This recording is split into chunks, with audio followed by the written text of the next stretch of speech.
Welcome everyone. This is the first session of the Leadership and Management stream.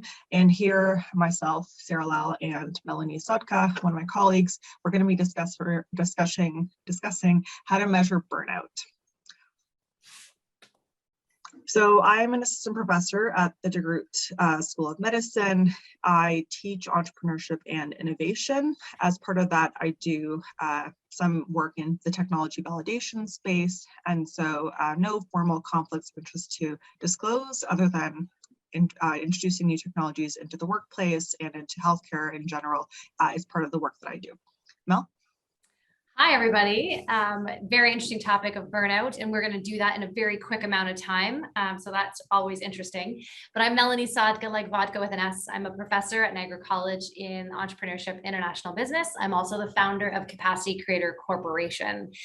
I have a quick question, just by raise of hand. How many people have experienced burnout, which could be emotional exhaustion or cynicism at work? How many people have experienced that this year so far? Yeah, some of us. Okay, that's probably why you joined us. So we're excited to share with you what we have. Yeah, so hopefully we can help to kind of stimulate a discussion about burnout. I think there have been discussions happening, but this is your chance to learn a little bit more about what's happening in the space. Melanie, tell us a little bit about the capacity creation and work that you've been doing. Of course. So born out of a state of burnout, I created a framework and an assessment to help people self-identify what state of capacity they were operating out of. Now, we're very good at identifying when we are in burnout. Some of us are anyways, but what we're not so great at is identifying how to prevent it. And that's where a lot of this work is happening, to really self-assess and bring our self-awareness to our commitment tendencies and our workload management. We want to, with this tool, which I'll take you through in just a couple seconds, we want to create this common language and install common language within organizations and different industry groups, so people can talk about this a little bit with a little bit more ease. And with that, we won't get into all of that, but there's also capacity management strategies that will allow people to, again, course correct and optimize their bandwidth and their energy. So this assessment currently sits at a 10 to 12 question assessment.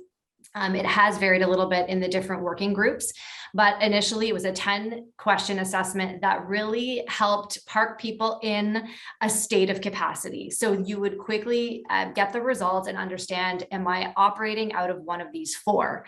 Now I'll take you through a quick little tour here. If you start at fatigued, I think it's very self-evident that that would be a state of burnout. It is where you've depleted your energy. You cannot take on anything anymore. You're really experiencing physiological, psychological symptoms of burnout here. Indulgent is the second stage. This is like where we're addicted to the adrenaline and we're like, yes, I can. Yes, I'll get it done. You know, we're all in and we're addicted to coffee or whatever brings us that energy to really keep our workload going and managing a frenetic pace, which is not sustainable. If you kind of go to the top two quadrants, you're going to see that there's reserved and maximized. And reserved is where people have capacity.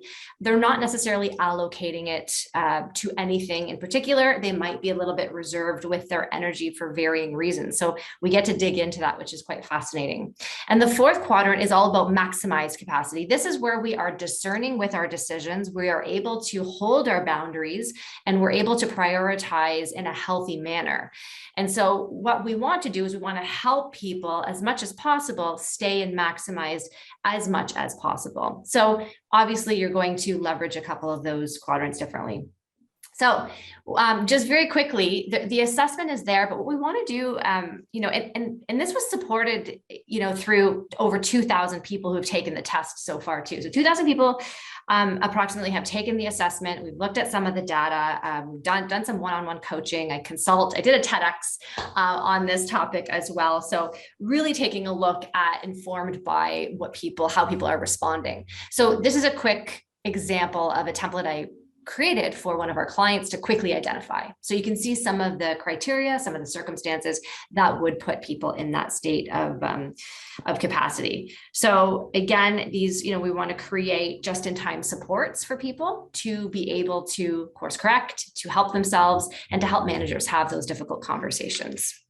So this one too was also retrofitted for a team specifically based on a scale of 1 to 5. They were already using a scale, but with no context. So I came in and we managed to help them out that way. Awesome. In terms of target audiences, this obviously has broad reach across a number of different groups of people.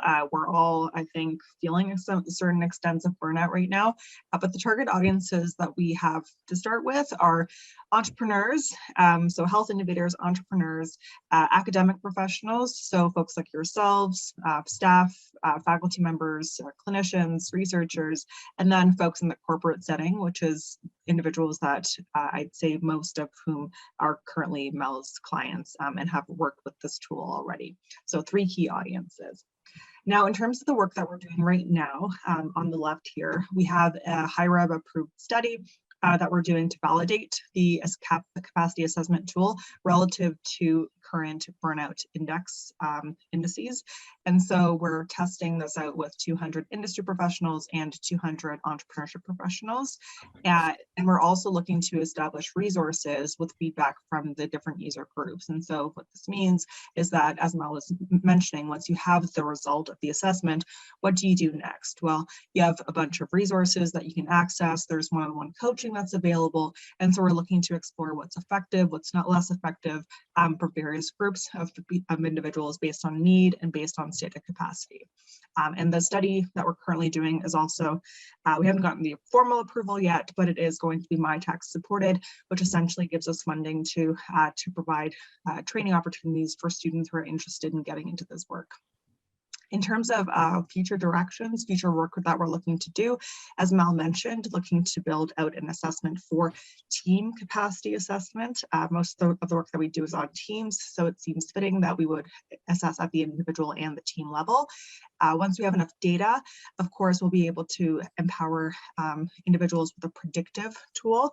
So based on their answers, these are the types of resources that tend to work most effectively with folks like yourselves. But that will, again, be better improved through large data collection. And then once we establish all this, we have plans for a train the trainer program. So instead of Mel, although she's very good at what she does, perhaps Mel should be able to train individuals to be able to do the kind of facilitation work that she's currently doing. So be able to empower organizations even more to this kind of capacity assessment work. And then, of course, if individuals who are coaches or otherwise employed in this space, if they can kind of license this tool to actually do some of their work, that's another avenue that we're going to be exploring. Now, that's it. This was a very quick presentation. We only have 15 minutes, but just wanted to kind of give you our contact information, so Sarah and Mel, and if you have any questions, please do reach out to us. We're more than happy to have conversations and also happy to have you reach out to maybe try out the assessment tool. And now we have a couple minutes, 4 minutes for questions. So if there are any questions, I'm going to stop sharing, add our contact details into the chat, and address any questions that you've got. All right, we have a question in the chat actually. Mel, if you want to tackle it, it's care to comment on the distinction, if there is one, between clinical burnout and distress. Is it a continuum? Ooh, it's a great question. I cannot answer that with certainty at this point. What we are looking at this point is it's the stress levels at work and how people are reporting them in terms of workload. And we're trying to incorporate also the emotional, the psychological, and the intellectual capacity that is also depleted. So there's a lot of teasing out to do, but unfortunately, I can't answer that one at this time. I don't know, Sarah, if you'd like to add anything there. I think there is some additional work that needs to be done. I think these are challenges in workspaces that haven't really been at the forefront, unfortunately, until this pandemic came into existence. And now suddenly everyone's talking about this. So additional investigations, I think, wouldn't be required to be able to provide those kind of distinctions.